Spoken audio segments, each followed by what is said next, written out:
My job is now FCA wrestling. I'm here in the Triangle, but I'm really trying to grow wrestling in North Carolina, South Carolina. That's our region. And so that's what I've been doing for this whole year. And also I've been serving as a chaplain for UC's wrestling team. And they've been really, really amazing and letting me do whatever. I mean, for the guys, it's been crazy. I've had an opportunity to go over to NC State, talk to those guys there. Pat Pompaluzzo has been really great. I've been there a couple times.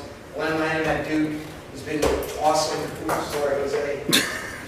Glasses. John Mark Bentley at Chapel Hill, or excuse me, at Appalachian. I was there a couple weeks ago, and saw Tim Schufer there. They had, John Mark's, very receptive to me, and then also at Gardner Webb, Daniel Elliott, really great guy. And then, but anyway, I'm doing FCA wrestling, and it's been a real neat situation for me. You coach and teach for 30 years, and then you're doing something like, it's with wrestling, but it's just different, but it's pretty good. So, I'm saying that if I could do anything to help you guys, let me know. If I could come to your school and teach technique and share with you guys, let me know. And that's, I've had an opportunity to do that this year, and I'd love to do that. And some of you guys, I've been at your school, and it's been a blessing, for me, just to teach technique. And, I'm not the greatest technician, but I like, I like to share my story and stuff, like wrestling stuff for me. So guys, thanks for coming and just being part of this. And I know last night was really great, and we really thank Jose for just his life and his story, and he's just a really good communicator.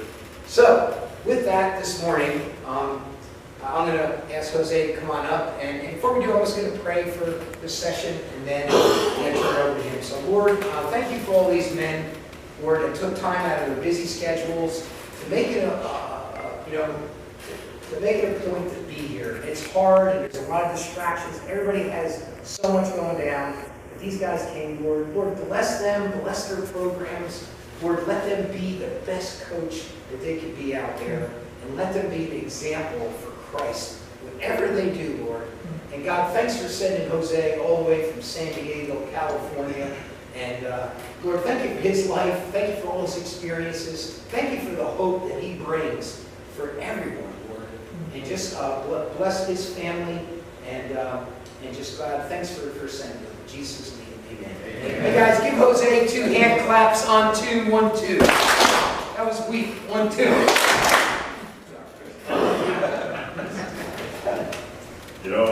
It's so cool. I go to Las Vegas twice a year, and both for wrestling tournaments. I go for the Cliff Keen Invitational, which is a big college tournament the first week of December, and then I usually go to the Freestyle Nationals later. And I was able to watch Bobby be a chaplain at North Carolina, and I didn't know, I had met Bobby before, I didn't know what kind of coach he was, but I found out real early when I was watching him in the corner of all the Carolina wrestlers, how he was passionate, and boy, he just was going, I can see the look on his face, and man, he wanted them to win, and just the love, because college coaches, it's all about winning, right? That their job depends on how many guys they get to the national and stuff like that, so there's a lot of pressure on college coaches. So when I was able to see Bobby and see how he was able to come into the wrestlers' lives and put his arm around them and tell them he loved them,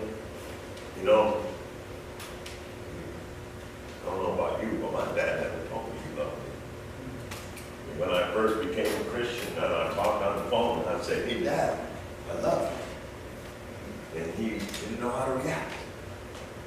And then he would say, "Love you, man. Love you, man." You know what I mean? But it was my mom. I'd say, "I love you, Mom." She said, "I love you, too." You know what I mean? So, don't be afraid to tell your kids that you love them, okay? Wrestling, bottom line. There's more than singles and doubles. There's more to life than getting your hand raised. Y'all have to understand that. You have to understand that. That it's more about getting your hand than the life that you give them, the encouragement that you give them. So we're going to talk a little bit about that today. If you weren't here yesterday, shared the story. I was blessed to be born to a Hall of Fame coach. I please my father. Because of the poor lifestyle choices I was making, I never reached my goals. I never felt I made my dad proud. Then, 1985, I became a Christian and changed the way I lived. And then I changed who I wanted to make proud. Instead of making my earthly father proud, I lived my life to make my heavenly Father proud, and that's what I still do today. So you know, think about some of the things. I love telling stories. You got to be a storyteller. I love that, and I love telling stories about two very important people in my life. It is my dad and Bobby Antonacci, who led me to the Lord. So I want to tell you a quick story about my dad. Okay. I'll never forget, I was in 7th grade, and we had middle school, junior high wrestling, and before my first match, I was getting ready, and right before I walked out on the mat, all of a sudden the gym doors open up, and who walks in is my dad and the whole varsity wrestling team just to watch. My dad was a big leg riding coach. So I take the kid down and everyone's going crazy. I throw legs on and I get the kid in the guillotine and I'm arching back and all of a sudden, bam, the referee slaps the mat. The kid I'm wrestling said, no, I wasn't pinned. And I'm thinking, wow, this referee isn't too good. The kid wasn't pinned. All of a sudden we go and stand up and the kid is yelling at the referee and the referee looks at the kid and says, you better be quiet or I'm going to take the victory away from you. And I'm saying, what the heck is he talking about? And all of a sudden we shake hands and the referee lifts the other guy's hands. I pinned myself in the guillotine. Can you imagine the coach's son with the whole varsity team? And I pinned myself. Oh, man. No wonder I was a wild card. But check this out. Remember I told you, sophomore year I had to lose 20 pounds. I had to cut weight just to make our team. And I was sitting in the back of my English class. And I was sucked down and I was tired. And all of a sudden I look at the door, of the window of the door, and there's my dad's face. And whenever my dad got mad, he would make these lips together and he did one of these. So I raised my hand and said, teacher, can I go talk to my dad? And they're all afraid. They said, yeah, you better go talk to him. I go out there and he said, did you do that math homework? And I lied. I said, no. I said, yeah, Dad, I did it. And he said, come with me. And all of a sudden we walked down the hallway and who's waiting for us? There's my little math teacher waiting for him. And he says, did you get the math homework? And the teacher said, no, Mr. Campo, I didn't. And I said, ooh, I'm going to have to think of a good one. I said, the teacher was absent yesterday. I put the homework on the substitute's desk. I don't know what the substitute did with it. And my dad looked at the teacher and said, could this be possible? And the little teacher said, Mr. Campo, this could be very possible. I said, I'll do it again if you want. And my dad said, you're damn right, you're going to do it again. Can you imagine missing one homework? And your father was right there waiting for you. We talked about being truthful with yourself. This is what I try to do when I share my story. I try to be truthful with the mistakes that I made. Right? My school was so bad growing up that bad gangs, that we had to have guard dogs in the school on the weekends. We had Doberman pinchers and German Shepherds roaming the hallway inside so no one would break into our school.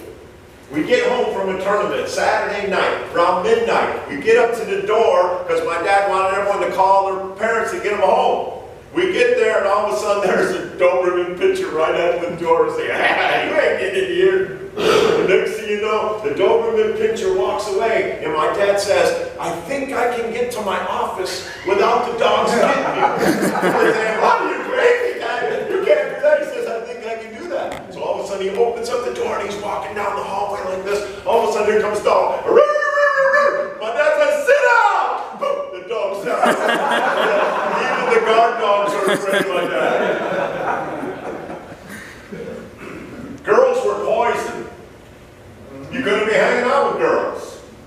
But I had a sister who was 1 year younger than me. So she would bring all of her girl So for some reason, one of these girls liked me. So we were sitting at my locker, and she was talking, we were talking, all of a sudden she looks over my shoulder, she says, "Your dad is coming." All of a sudden I turn around and look, and my girlfriend is doing the 100-yard dash the other way. She was so afraid. It was tough, man. It was tough growing up with my dad. So, if you got your booklet with you, why don't we take out your booklet today? We're going to talk about making your team a family. If you don't have a booklet, we have a couple more in the back. If you want to hand some out for people that didn't bring it. Oh, that's all right. We got a bunch more back there. Just a little reminder, my father was a basketball player in high school, and then started wrestling when he was at Ithaca College. And then my father went on to start the sport of wrestling at 3 different high schools in New York. If you go to New York and you mention the name Joe Campo, it's character. And again, when I got kicked out of West Point, I felt that I ruined the Campo tradition. You know, there's a passage in 1 Timothy that said Jesus came to the world to save sinners, and I was the worst of them all. That's how I saw myself, the worst of them all. That I ruined our family name. And one of the main things, if you notice on the left-hand side, that I hoped when I came here that we would be honest with each other. Okay, we're not here to impress each other. We're here to be honest. And one of the things that I talk about is, what are your dreams? When I saw my father growing up and saw the amount of influence that he had, I dreamed about being a coach. I'll never forget, I was at West Point in my 3rd year there, and we went to a counselor that looked at all of our classes. And I tried to find the easiest classes to take there, because we had to go to school 6 days a week, carry 21 credits a semester. So I just tried to take the easiest classes that I could. And the counselor said, "I don't understand. I look at your classes and they make no sense. What do you want to be?" And I said, "I want to be a coach." And he said, "Son, you're at the wrong school." I was a junior at West Point. I said, "Will you call my dad and tell him that?" GPS signal lost. Oh, they did do. So again, we talk about what are your dreams? What are the dreams that you have? I dreamt, when I told you when I saw the Rose Bowl, I dreamt of going to California. Someone told me it was heaven. And it's pretty nice, but I know it ain't heaven. But it's really nice, especially San Diego. And I told you, hopefully, on the bottom, on the outside, you have all my contact information. If you need anything, please come and visit me in San Diego. It's the most beautiful place in the world. Please come. You have my telephone there. If you ever, like Bobby, if you ever need help, please call me. If you ever need any help, call me. Now, please remember that California is 3 hours different. So if you call me at 8 o'clock in the morning, you'll be waking me up. I'm up by 5:30. But please call me. The second question is so important, man. Why do you coach? That's something you have to ask yourself throughout your whole career. Why do you coach? Now, everyone gives that, that normal answer and stuff like that, but you have to ask yourself all the time. Is it because of the fame? Wrestling coaches, we don't get much fame. One of the hardest things it ever is to try to explain to other people that don't know wrestling what you do, right? Don't you hate that? So you have to ask yourself, why do you coach? And then number 3, what are the top 3 priorities in your life? And this is something that you have to be honest with yourself and ask yourself, what really are the top 3 priorities? And then the last one is, so what would you like people to say at your retirement party? I wish I was at Bobby's party. I heard it was a great time. I would have loved just to hear what all of his ex-wrestlers and people around him said. I can only imagine what he said. So what they all said. So these are some of the things that I want. When you buy yourself maybe fill that out and really ask yourself all the time, what would you like people to say? Because look at me, please. Look at me, please. When my mom passed away, I did something. I started doing something that I'd never done before. I started looking at the obituaries. Every day now, first thing, of course, I read the sports page. I'm a sports fanatic. But the second thing I do is I always go to the obituaries. And if you notice in the obituaries, they list two things. They list the year that the person was born and the year that they passed away. And a lot of times we just think everyone's going to live until 85 or 90 years old. And what's happening is more and more people, I look especially at the year they were born, there's more and more people who are getting closer to 1955. So I know that my time on this earth is limited. So I want to serve God and I want to help coaches. You guys have a special place in my heart. And like I said last night, you are the most influential people in your kids' lives. That you have the power to build them up and let them believe that you're going to love them no matter what they do, that they can be a world changer. Our country needs leaders. And what better place to learn about leadership than in the wrestling room? Okay, so it's very, very important that you're a role model.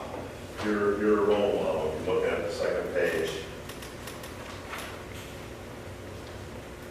Kids need role models. You know, when I was a PE teacher, so at the last 5 years of my classes, while I took attendance every day, I'd always ask them a different question. I'd ask them, what do you like on your bagel?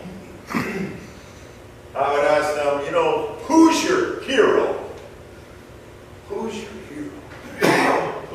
And it's sad to hear some of the responses. Someone say, me, I'm my hero. Or they would name a rapper, or they would name some silly people. So kids need role models. It was so funny growing up in New York, upstate New York, I was a die-hard Yankee fan. I still am. I don't know, what are y'all passionate about? I'm passionate about a couple things. Go Wolfpack. I'm sorry? Go Wolfpack. Go Wolfpack. All right, I love that. What are you passionate about? You know what I'm passionate about? Number one, I'm passionate about peanut butter. I love peanut butter. And I put it on everything. I put it on bread. I put it on my ice cream. I put it on pancakes. I love peanut butter. I'm a peanut butter freak. I'm passionate about the Yankees, man. I live out in San Diego, and I'm a New York Yankee fan. I don't go to bed till I know how they're doing. When they win, I'm okay. When they lose, I'm mad. I love the Yankees. I'm passionate about wrestling. I'm a wrestling historian. I'm a wrestling freak. I'm on it all the time. I'm looking at flow wrestling all the time. I love the sport of wrestling. Sometimes I hate it. And isn't it funny? I hated it growing up. Because I wasn't successful. Because it was hard. I hated it. But now, I love wrestling. I love wrestling coaches. I love being in a wrestling room. Tournaments, I don't care for that much. Because in California, we have 2-day tournaments, 85 teams. Crazy. California thinks more is better. More matches. But I love being in the wrestling room. And then because of what God has done in my life, I love God. Man, He is my best friend. My best friend. He's the first one I talk to in the morning. He's the last person I talk to at night. And if you are struggling with God, I'm telling you what, He knows what you're going through. He's got you in the palm of His hand. And He wants good things for you. He wants to bless you. He wants to give you everything that you ever dreamed about. He wants that. The devil wants the opposite. He wants to destroy you. Okay, so you have to choose. You have to choose who you're going to follow. If you look on that page, you know, like we said, 98% of the kids are never going to wrestle again once they leave your room. Never. So, you know, it's not all about going to college and getting a scholarship and all that stuff. That's cool. But the lessons that they learn are so very important. And like I said, my dad taught me to appreciate all the great people, and no matter what they do, whether you're a great violinist or whether you're a great wrestler or whatever, to appreciate the hard work it takes to get there. And my dad coached a lot of things, so I'm a sports freak, man. So I would go wherever my wrestlers were playing, I was at their game. And this is what I want to highly recommend to you. That you have to support these kids no matter what they do.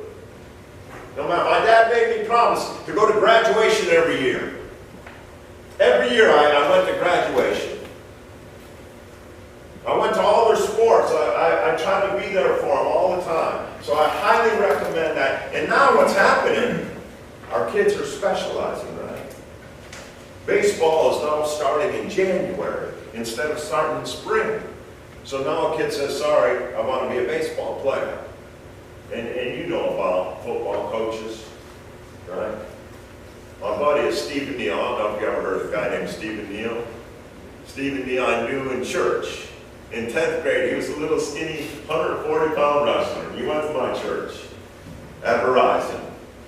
His dad was a 6'7" former basketball player for the University of Maryland. And I'd see this kid, Stephen Neal, at all the matches. No coaches and things like this. Stephen got better and better by the time he was a senior. He qualified for the state meet. His father called me up and said, hey, will you sit in Steve's corner? His coach doesn't want to go to the state meet. So I sat in the corner and Steve took 4 from California.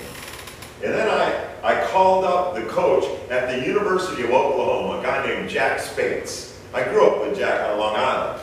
And I said, Jack, I got this heavyweight guy that no one knows about. And he's going to be a stud. He had no coaching. And he says, man, I don't have any scholarship money to offer him. I'm saying, okay. So we flew Jack out to speak at our banquet. And Jack said, hey, could you bring Stephen Neal and his dad to the banquet? Maybe after he hears me speak, he'll want to come to Oklahoma. So the small school in California called Cal State Bakersfield, they learned more about Steve. And they said, go around and find whatever scholarship offer you have, and we'll match it. So no one offered Steve a scholarship, so he goes to Cal State Bakersfield. Redshirt's his first year. Next thing you know, freshman year, who do they wrestle in the dual meet? University of Oklahoma. The match comes down to the heavyweight. Steve pins the Oklahoma guy to win it for Cal State Bakersfield. So I'm a New Yorker, so I like to rub it in. So I call my buddy in Oklahoma, hey Jack, how do you like my boy Stephen Neal? He said he's going to be a 2-time champion. I go, really, Jack? Do you think he's going to be that good? He said, oh, he's going to be a stud. Steve's dad didn't go to the NCAAs his freshman year. I've been to the NCAAs the last 40 years. All of a sudden, Steve places, he's an All-American as a freshman. I call up his dad, hey, Jack, your son's an All-American. He goes, oh, I can't believe it. Steve goes on to be a 3-time NCAA finalist, 2-time NCAA champion. After his senior year, he went to the Pan Am Games, won the Pan Am Games, beat the Cuban in the finals. Goes to the World Championships, becomes a world heavyweight champion. He was voted the outstanding wrestler in the world. They go to the Olympic trials. Steve loses to Kerry McCoy, head coach at Maryland. They go to Steve and they say, Steve, you just lost in the Olympic trials. What do you want to do next? Steve says, you know what? I'd like to try pro football. They said, Steve, you didn't even play college football. How do you think you can play pro football? He says, I think I can do it. Steve goes to Cleveland. He's at a clinic. One of the guys there is Bill Belichick's agent. They get Steve a tryout. Next thing you know, they're doing gassers at the tryout with all the football players. Steve's in shape, heavyweight man. He runs back and forth, does the gasser. He gets back on line. All the other head linemen are going, come on, man, you're trying to make us look bad. Steve makes the Patriots. Steve now has 3 Super Bowl rings. Well, can you imagine? A guy that never played college football. Now he's got 3 Super Bowl rings. Him and I go to clinics together. And we have a little act where I'll say, hey, this is my buddy Steve. He wrestled at San Diego High School, which is Padaro High School. And then I'll say, Steve, did you bring anything with you? And he'll say, yeah, coach. And he's got a rope of rings. On this rope, he's got his world championship wrestling ring. It's about this little puny thing. And then he's got these 3 humongous Super Bowl rings. Have you ever seen a Super Bowl ring? Oh my gosh. And he's got 3 Super Bowl rings. So it's just amazing how the things that happen in wrestling. And last night we talked about faith, and if you remember the F in faith stands for family, right? There's nothing like the family of wrestling. These young kids don't understand that once you're a wrestler, you can meet someone that you've never met before, and within 5 minutes of their wrestling, man, you're tight. You're tight. Family of wrestling. And then, of course, if you're a believer, we're in the family, God's family. Right? So it's so important that I really talk about family. The very important thing that you treat your kids, you treat your kids like they're your family. You know, it's so funny because Bobby called me up and said, hey, we're having a 3D coaches clinic out in North Carolina. Would you think about coming? And I said, yes, but I'm not really 3D certified.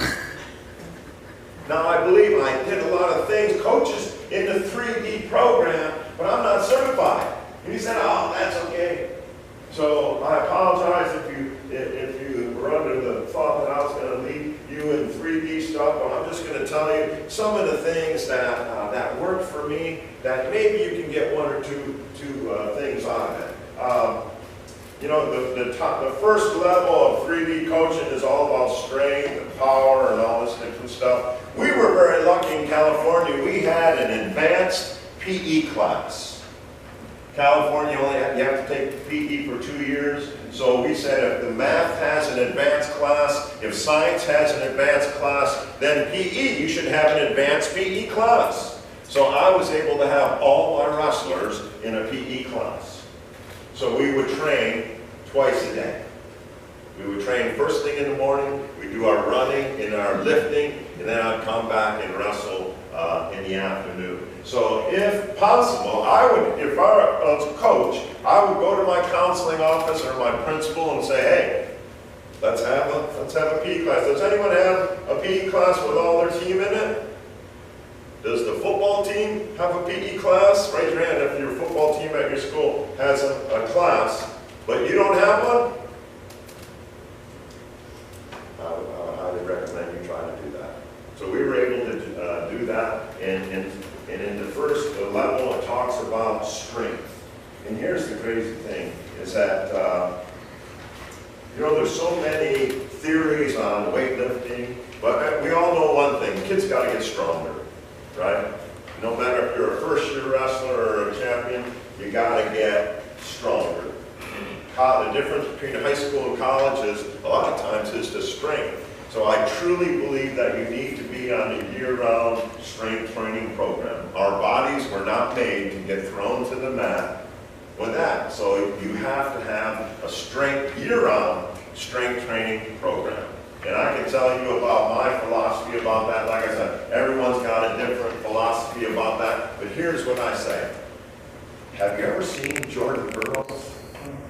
What sticks out on Jordan? When you look at Jordan Burroughs, I was standing behind him and I saw his back. He's got that singlet and his back is like, wha-pa! David Taylor, he's got a big old back. That wrestling is a pulling sport. One of the biggest questions I always was asked from high school kids was, how much could you bench press, coach? Right? All kids care about is how much they can bench press. Wrestling is a pulling sport. You got to get pulling type exercise. You got to focus on getting a big old back, right? So when you set up your weight training program, you really want to focus on your back, getting strong, and your legs. Okay, you need to have strong legs. And you hear coaches about ACL injuries all the time. Your hamstring is the most neglected muscle in your body. They have to strengthen their hamstring. And I believe that's one of the reasons why there's so many ACL injuries, is because people do all kinds of squats and all kinds of things for their quadriceps and they neglect their hands. They asked me to be the strength coach of the football team. And I said, okay, but I'm doing wrestling workouts with your team. I'm not doing football workouts. And I apologize if some of you are football coaches, but unfortunately, in my opinion, they all think they know about weight training.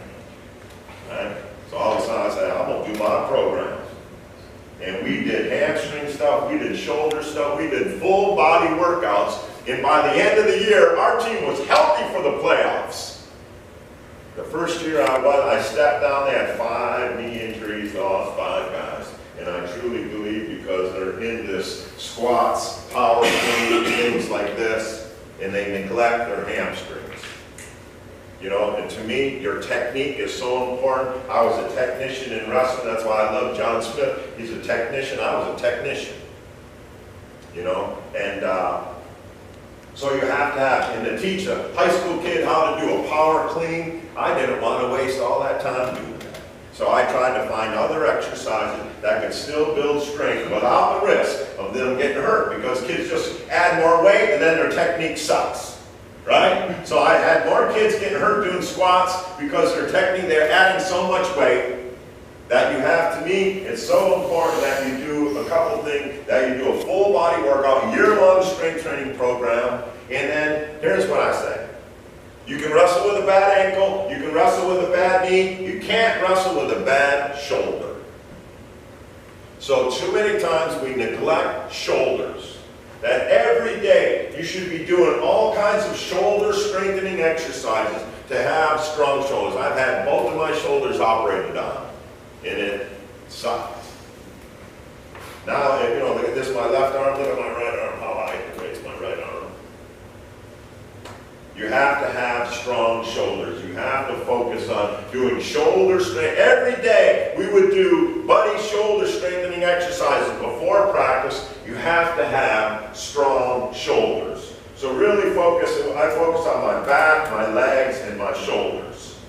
And then you gotta make it different every day. When you go in the weight room, you can't do the same stuff all the time. Kids get bored. You gotta mix things up. One day you have to lift with a partner. Some days you lift with 3 guys. Some days you lift with 4 guys, rotating them around. But you have to do different things in the weight room to get them, keep them motivated. Some days we do CrossFit workouts to make it different. But you have to change it up for these kids. It's so important. And then, of course,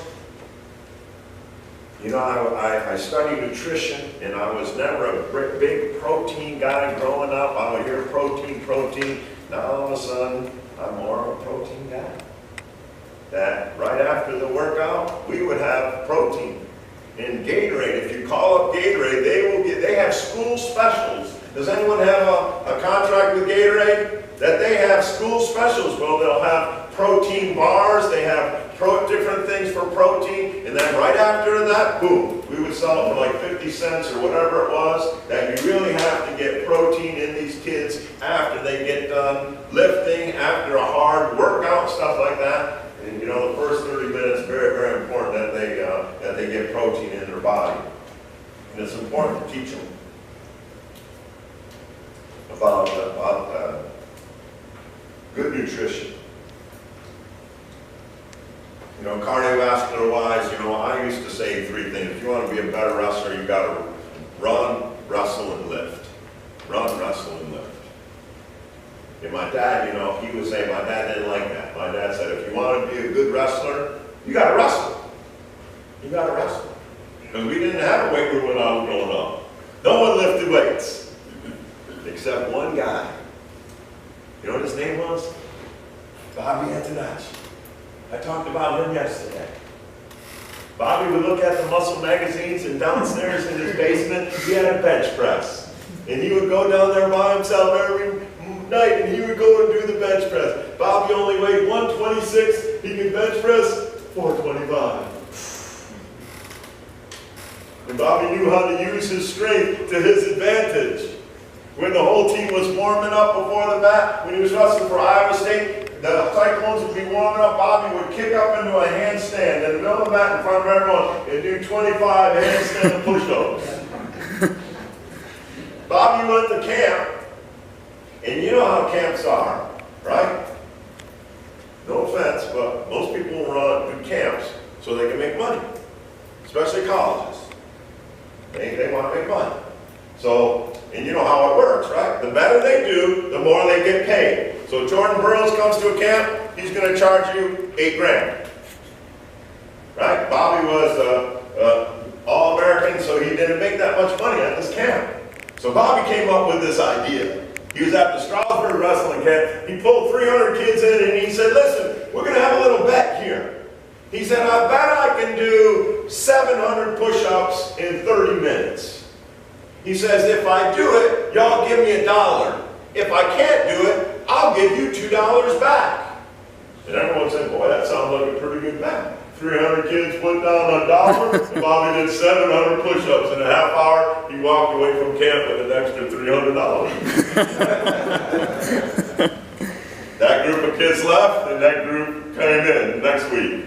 Bobby prayed, hey, everybody come on in. I bet I can do 700 push-ups. The next thing the kids said, oh, we heard you did that last week. And Bobby said, okay, I bet I can do 800 push-ups. You give me $1 if I can do it, I'll give you $2 back if I can't. 300 kids put in $1, Bobby did 800 push-ups. So then again, Bobby was the most competitive person I ever met. Bobby would write down in his little notebook every day after practice how many takedowns he got and how many times he got taken down. Most competitive guy. So Bobby gets done, 3-time All-American. Then all of a sudden he finds this book, the Guinness Book of World Records. You ever hear that one?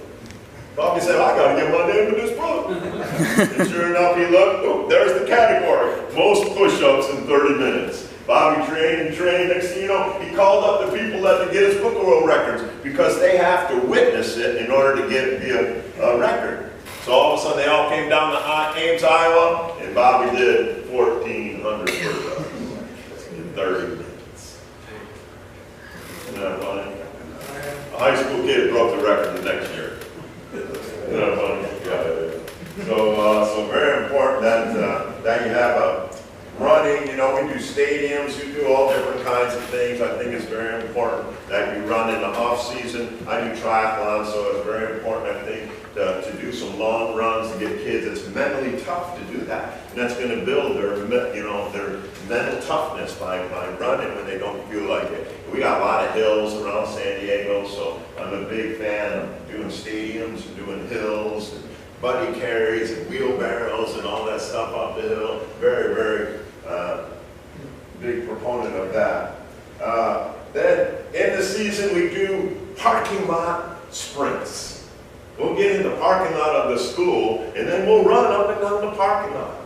One of the things that we do is called 2-ball soccer. Have anyone ever done that? 2-ball soccer. Kids got, the season is such a grind, you got to make it fun, you got to change it up. So we'll go to the soccer field and we'll split up the team and then we'll play soccer, but we'll play it with 2 balls instead of 1. And it's moving, everyone's running, having fun. They don't know how much they're running. And then whenever the ball goes out of bounds, you blow the whistle, boop, 5 push-ups. If the ball goes out of bounds, we're going to do 5 push-ups. So very high scoring, a lot of running, they're having fun, they don't know how hard they're working. So 2-ball soccer is something that we did that I got a lot of success out of. And then we would play a game called tag.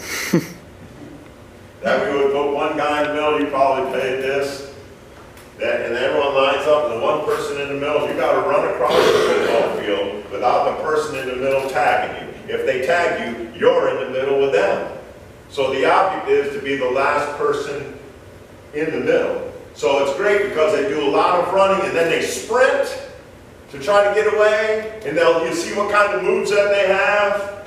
So we call the tag. Great way to get them running without them really thinking that they're doing that much.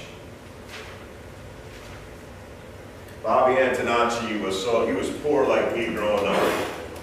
And Bobby went to the dentist, and their family didn't have enough money for Novocaine. So Bobby got all of his work done with no Novocaine. And Bobby would sit in the dentist's chair and said, if I flinch because of the pain, I lose. And he would sit there, oh, they would drill. And Bobby would just sit there like that and not flinch.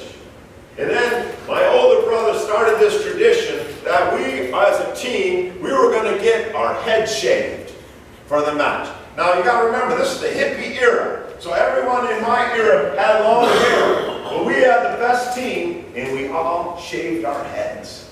So when we showed up at weigh-ins, we would be walking in with our heads shaved, all we had to beat you before the match started. Well, see, Bobby was a defending state champion. Bobby won the states as a junior. And Bobby, senior year, he didn't want to get his hair cut. And we said, oh, is that right? So we had 6 guys in my dad's office just waiting for him, and I had the hair trimmers in my hand, electric. So Bobby goes walking in, all the girls love Bobby. Bobby comes walking in, 5 of them grab Bobby and hold him down, and I go right down the middle of his head. Like this. So he had long hair, and he had zip right down there. Bobby looks in the mirror and sees, oh my gosh. So all of a sudden, he says, okay, do the rest. So we're zipping and shaving Bobby's head. Bobby was Italian, so his mom made him eat pasta every night.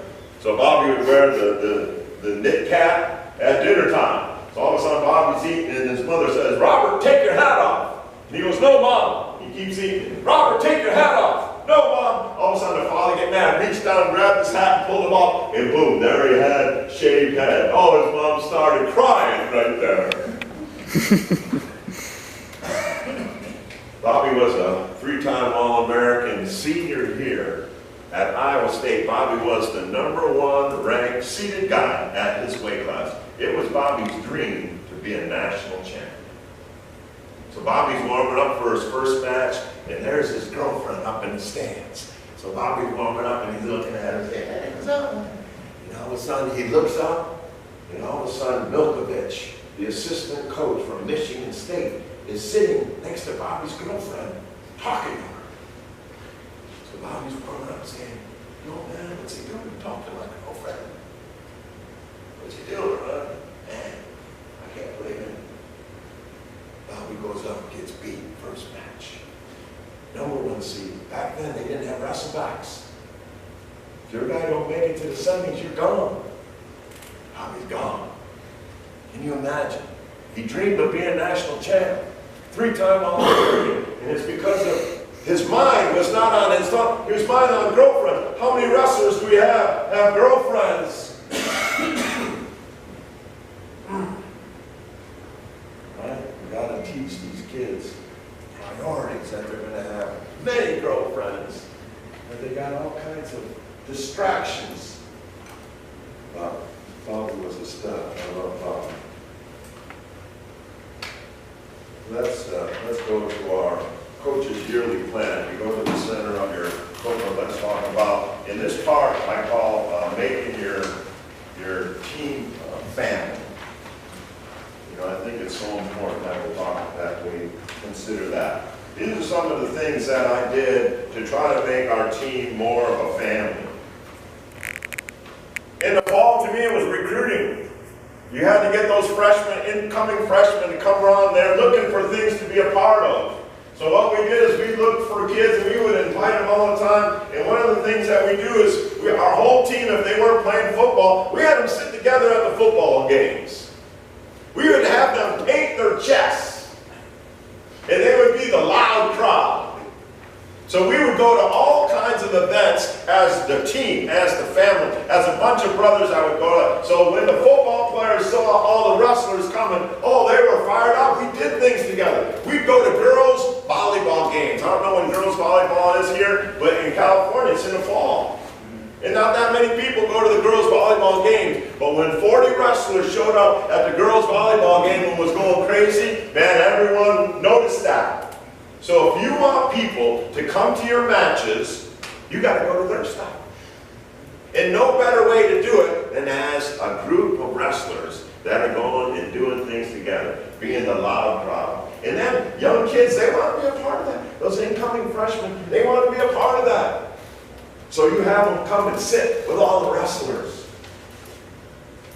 We would go to all the different sporting events. What I did, #3, is very important, and I thought we had a big brother program. That I would line up all the seniors and then the juniors, and I would put a senior with a sophomore, and I'm saying, this is your big brother. You two are going to take care of each other. Senior, you're going to take care of this boy. You're going to watch after him. You're going to know all about him. What's going on in his life, how's he doing in his classes, if he has a girlfriend, you're going to have a big brother. And you know what? They always remember who their big brother was when they get old. You put a junior with an incoming freshman, and then you have a big brother. And we would have fun. We would have contests. We would say, let's see how much you know about your brother. So we would have little prizes that we would give them. And we would ask, who knows this about the brother? How many kids do they have? What's his middle name? So now they have a more close-knit type of thing where we would have that big brother program. So that's very important that you talk about. When you have wrestlers that play football, you have to go to their games. Whether it's home or away, you have to prove to that football coach that you believe in him, that you support him, but you have to make sure those wrestlers know that you're there for them. And after the game, go down to the field and hug that wrestler and tell them how proud you are of them. No matter if they win or lose, you got to be there. They always knew Coach was going to be at the game. They always knew that.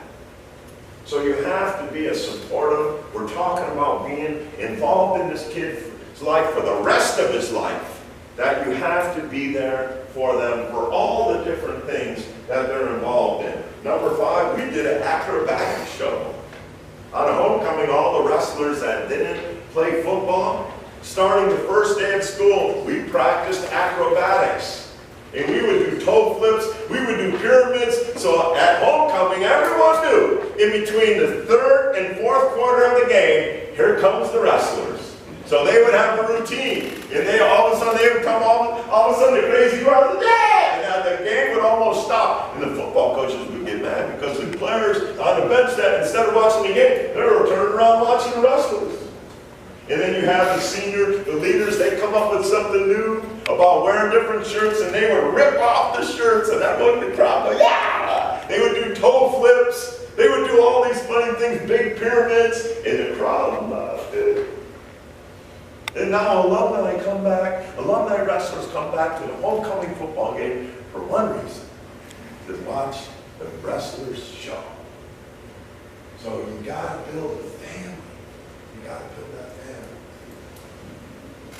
Number 6, in the fall season, as a coach, you got to start thinking about your lineup. Who's gonna wrestle where?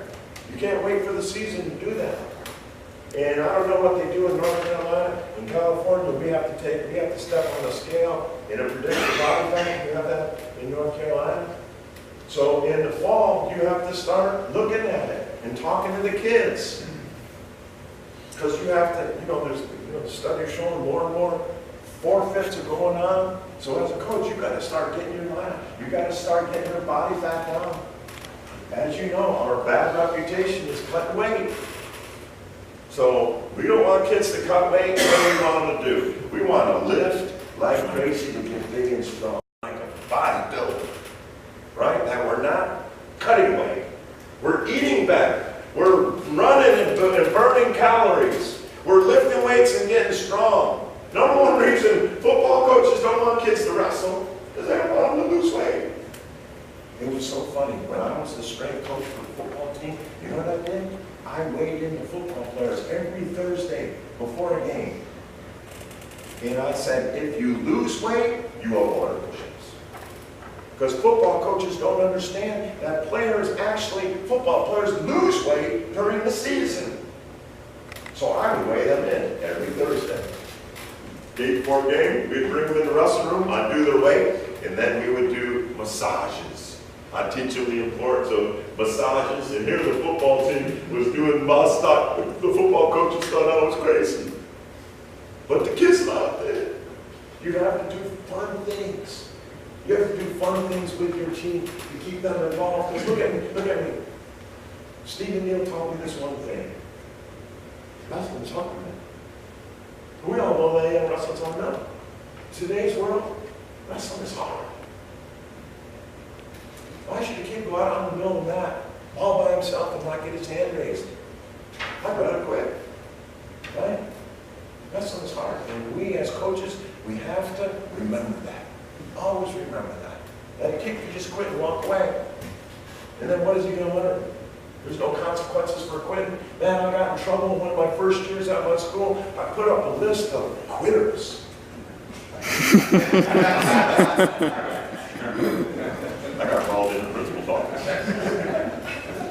I said, hey, there's no consequences. The kid can quit, and all of a sudden there's no consequence. Here's the consequence, that they have to understand that. But yeah, I put a list of quitters. Oh, I got it.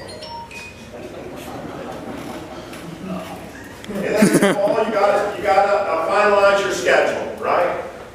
Look at me. More is not better. Check it out. High school football, how many games you play? 11 or 12. College, how many games do they play? 14. Pros, how many games they play? 16. You understand how that is? Baseball, same thing. You play 20 games in baseball, 40 games in college, 160 games in the pros. Why, in wrestling, does the college wrestler have 25 matches and the high school kid has 50? That doesn't make sense. More is not better. Focus on technique. That's why the Russians are the greatest wrestlers in the world, because they focus on technique. We're focusing on getting more matches and doing this and being in shape and stuff like that. The greatest wrestlers in the world, they focus on technique. Right? So more is not better. Think about when you're scheduling. That is tough. It's hard on these kids. We want our kids to wrestle the best in February at the end. Well, you can't do that if you're wrestling hard these tournaments every week. Just one thought. So important, some days of the week we would have a late start, and we would give the captains responsibility to do things. Captains practice. Go for a run. We have a big old mountain near our school. We'd say, run the mountain. And we'd have that captain lead them. Right? You have to teach these seniors how to be leaders. Okay? You're the man. But you have to give these responsibilities for the senior captains to go out and lead these guys. Okay? And I wrote emails to every teacher in the school. I said one thing, if my kid gives you any problems, you call me, we will handle that problem. Right? You have to let the teachers know that you support whatever they do, that you're going to be there for them, that if they have any problem, you call me, and we will get it taken care of. I make the kids sit in the first 2 goals. Okay? You have to deal with all the different aspects in your life, but you have to let the teachers know that you're encouraging those kids. That if anything goes wrong, and then the teachers love it, they'll come up and say, Bobby didn't do his homework. Oh, okay, thank you. What are you talking about? And then we love having preseason cookouts to let the parents know expectation. Can you imagine? We have to go through Thanksgiving, Christmas, New Year's, my birthday, spring, fall break or February break, right? Come on, man. If I didn't coach a winter sport, I'd have a month more vacation. I mean, it's pretty good to be a teacher to have so much vacation, but these other teachers don't understand that they get a month more off free time. Now we got to be in the room, we got to practice. Right? So it's very important that you set the expectations, that you talk to the kids. You know what we would do? We would split up the coaching staff and we would send them all to a house. 5 minutes, 10 minutes. Meet the parents. Hey, how's it going? Let us tell you what the expectations. We want your son to be the best. And unfortunately, what we have to do is we have to train over Christmas vacation. So you let the parents know beforehand. If you're going to go and do a doctor's appointment, do it at their certain time. Please don't go, I like to give kids 4 to 5 days off before Christmas. If you're going to do stuff, if you could do it before Christmas, please don't do it after. I understand that there's times that you travel, I understand that. But you have to communicate your thing, get to know the parents, let them know that there's more important things than just getting your hand raised. They need to understand that. And then they will support you. Okay? But parents are getting tougher and tougher. Right? So you have to try to do that. Then during the season, they got Midnight Madness for basketball. We had Midnight Madness with our team. We had a sleepover in the wrestling room. It was so cool because they went to the football game, then they all came to the wrestling room. We all brought our sleeping bags, slept in the wrestling room, showed some wrestling videos, played games, wake up 3 o'clock in the morning, play dodgeball in the gym. Except one day we hit the fire alarm, all of a sudden the fire department. And then we would wake up, first day of the season, official practice. We'd have practice early in the morning, then all the parents would come and make pancakes and make breakfast. All of a sudden after practice, there's all the parents right there. All kids love staying overnight. You're trying to do things, it's not about winning. It's not about getting your hand raised. It's not about singles and doubles. There's more important things in life. And these kids need you. They need you. They do fun things like sleeping over and stuff like that in the wrestling room. Saturday practice, we call it little brothers. Bring your little brother. You gotta get them right now. Nowadays, you gotta get them started a little bit earlier. So we ask them, bring your little brother to practice on Saturdays. And it's cool that you can sit down, especially in communities like this, where you can build up that relationship with the parents, with the little brothers, and then all of a sudden they want to be around it. The little kids want to be around it all the time. Bring your little brother to practice. And then you gotta make it fun. You gotta make it fun. Instead of running around, doing your warm-ups, you gotta make it fun. You gotta do different games. If you watch college guys, you gotta be lucky that you have these colleges here. Man, if I lived here, I would be living in that college wrestling room. To see the funny things, the spike ball. Y'all see spike ball? You gotta get some spike ball in your room. Or throw a ball in there, throw a frisbee. You gotta have fun. You gotta do things that are fun. Look at me, please. When my dad was dying, my dad died in the living room. And when he was dying,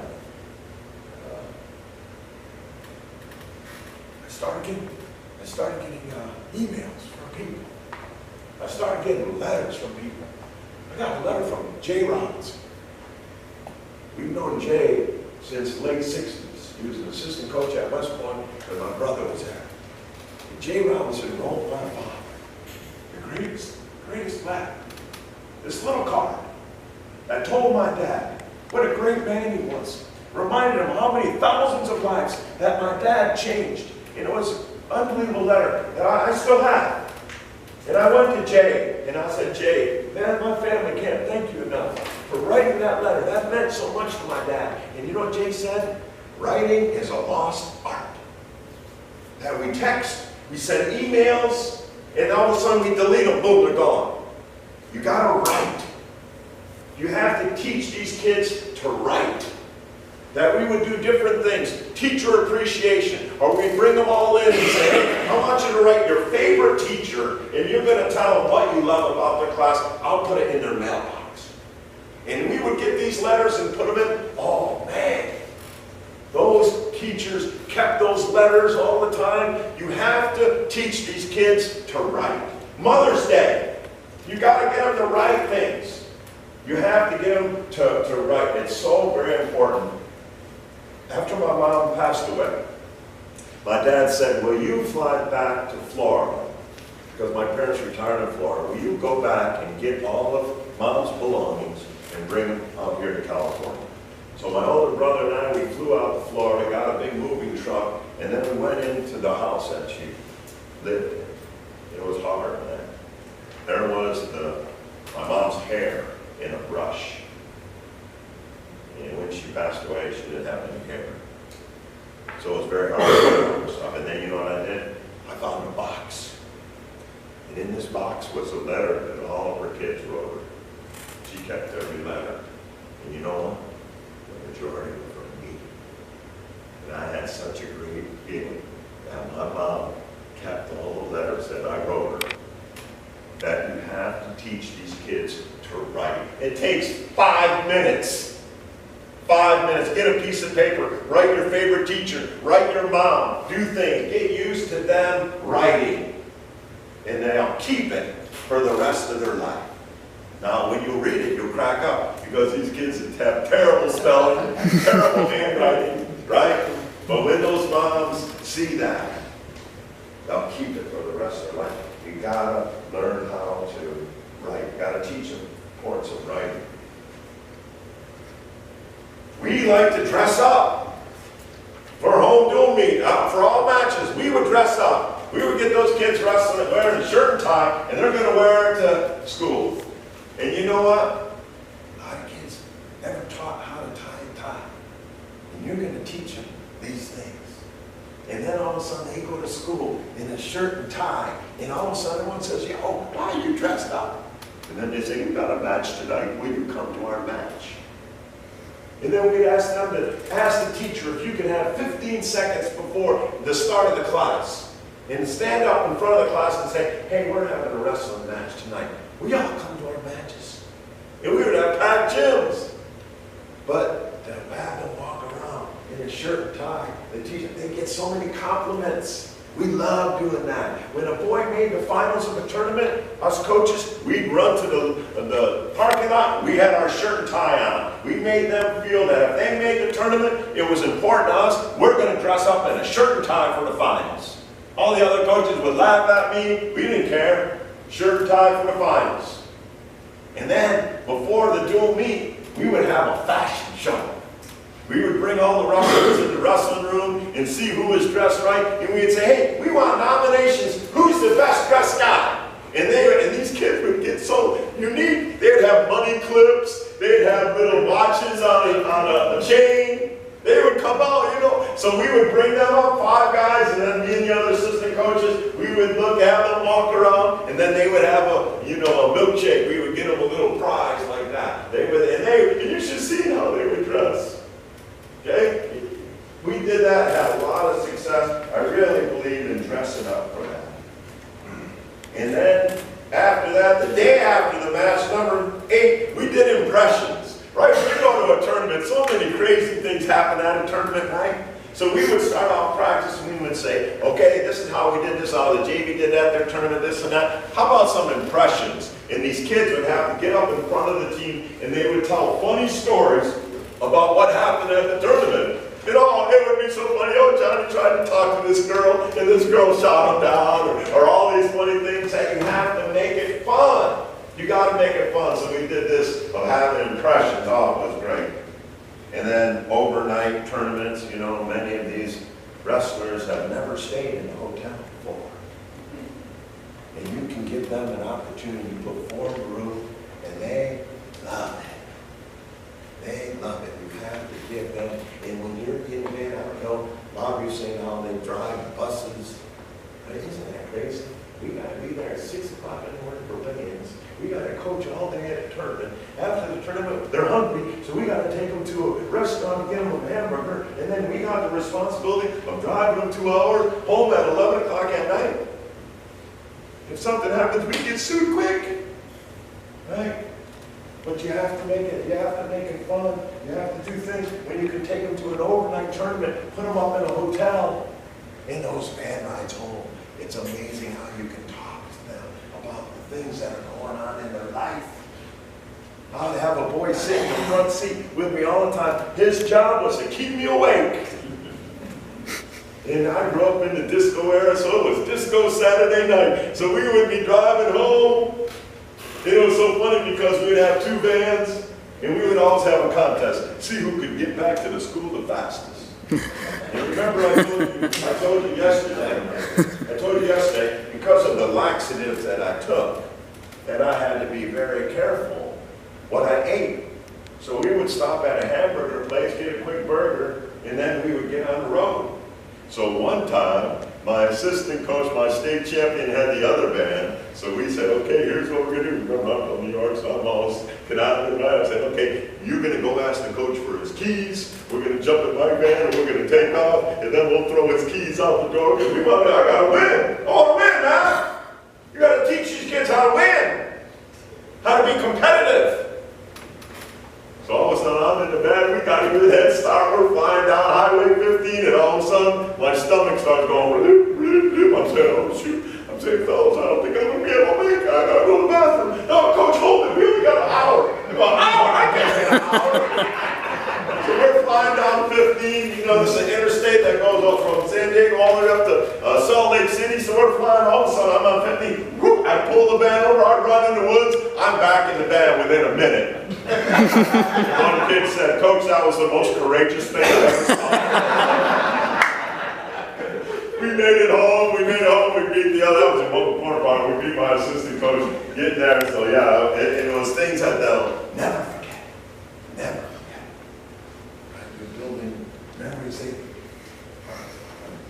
have such a short life, they're never going to be able to do anything like this again. High school wrestling, yeah. Milkshake, I told you about my milkshake deal, gotta make it fun. One of the things that I'm gonna ask you, does anyone use a statistic program? Does anyone use statistics of your team or any matches? Coaches? I know for years what I used to do is I used to get that red book and sit up in a room and I would take about 2 hours and I would write down how many match takedowns we got, how many did we give up, how many reversals and things like this, right? And then I would go and I would write it and put it on the wall for kids to see. Kids like to see that stuff. And then you can learn a lot. You can learn a lot of stuff, right? So I think it's important to do that, but a lot of coaches don't do that. I coached at Yale. 1978, I coached at Yale, we were Ivy League champs, and the captain of the Yale wrestling team, he made an app that is real easy that will do all your statistics right on the side of the map. Then if you can have a manager or a staff girl, you get an iPad and she just follows the match and does it right there on the app. And the statistics that it prints out is like mind-blowing. You can see how many points you gave up in the third period. How many reversals, all these things that you gave up. So if you can write this down in your book, it's called levelchanger.com. There's 2 different kinds of statistic programs. There's MatBoss. Has anyone heard of MatBoss? MatBoss costs about $700 that you can video it, and then all of a sudden you can do the stats off this. This one costs about $80 for the whole year, unlimited amount of matches. It's on levelchanger.com, and the cool thing is they give you free, 50 matches free for you to check it out and see. But I think we have to do a little bit better job of statistics that you can see. Who got the first takedown, right? We all know that statistic, right? 80% of the time the guy that gets the first takedown wins. So these are stats that you have to keep track of. How many times do kids give up reversals or reversals to their back? Right? These are important stats that you can change the way that you coach, what you need to work on by looking at the stats. And not enough coaches use their stats. Look at any kind of stats. They have the win-loss record for the seeding, but there's so much more that you can learn from this. So it's called levelchanger.com. It only costs like $70 a year. As many matches that you want, then if you can check that out, I really recommend that. In California, the girls' soccer season is during the winter. So what we would do is, to make it fun during those tough days of January, we would have a competition to play soccer against the girls' team. And we would dress up in all funny costumes, and it was a great way to change up, to build up the season. So if there's any way that you can do things like that to compete against, what other sports go on in the wintertime? Basketball, wrestling, is there anything else? Swimming goes, and gymnastics goes then too. Ooh, man. Most of us don't swim too good. Okay. Maybe in the springtime or fall you can challenge one of the soccer teams. Number 13, it's a family, right? We're trying to talk about the importance of family and what happens at Thanksgiving and Christmas time. Everyone comes home. And the alumni know what's going on, what you're doing, right? They know where to find you, right? It's in the wrestling room. So we make sure that the alumni come back Thanksgiving and Christmas time. And we do, when they all come in at the end of the practice, we pull everyone and we get every alumni. Tell us what your name is, what year did you graduate, what do you miss most about wrestling. And they know where to come, and they all come all the time. Christmas time they come. So I have a alumni party every Christmas, and I bring back all the alumni and remember remember, you're a part of their life for the rest of their life. One year we had an alumni wrestling match. They wanted to get that singlet on one more time. Go 1-1-1, put them out there. Oh, they love that. Alumni wrestling match, right? Because they all look back and you know what they all say? Man, I miss it, right? You coaches had alumni come back and say, man, I miss it. I wish I had it more. And we asked them what advice would you give them? And you know what they say? Listen to coach. Listen to coach. He knows what he's talking about. So yeah, I really think it's big for an alumni reunion, alumni party. Number 15, very, very important, is when it's that last match and your boy's season is over and he didn't reach his goals. I know you're frustrated. I know you wish that he did better, and he feels that he probably let you down, let himself down. You need to hug that boy. When his last match is over, you need to hug him, tell him how proud you are, how much you love him. It's so important to that kid when that season's over and he walks off the mat. You got to tell him you love him, man. Hug him, okay? And then what we did is we did a senior farewell speech. Okay, we asked each person that we can, public speaking is very important. Kids are very afraid of it, but we asked them to do a speech to the team every year, and it's amazing. It's amazing what they say, right? Because they'll forget about all the good things you say. And one kid one year said, "Man, I remember when Coach told me I was pitiful." I gotta think about all the good things I did for you. They don't remember that. They remember when you said bad things about them, right? So that's why you have to be very careful. You have to be very careful. So, how are we doing on time, Coach? Are we ready for a break? Ready for a break. Yeah. Ready for a break. All right, hey, thank you so much for doing that. This means the world to me that you guys could have done so many other things. I really appreciate it. When we come back, I want you to think of any questions that you might have. Okay, and then we'll finish up. Why don't we take a couple minutes and take a break here.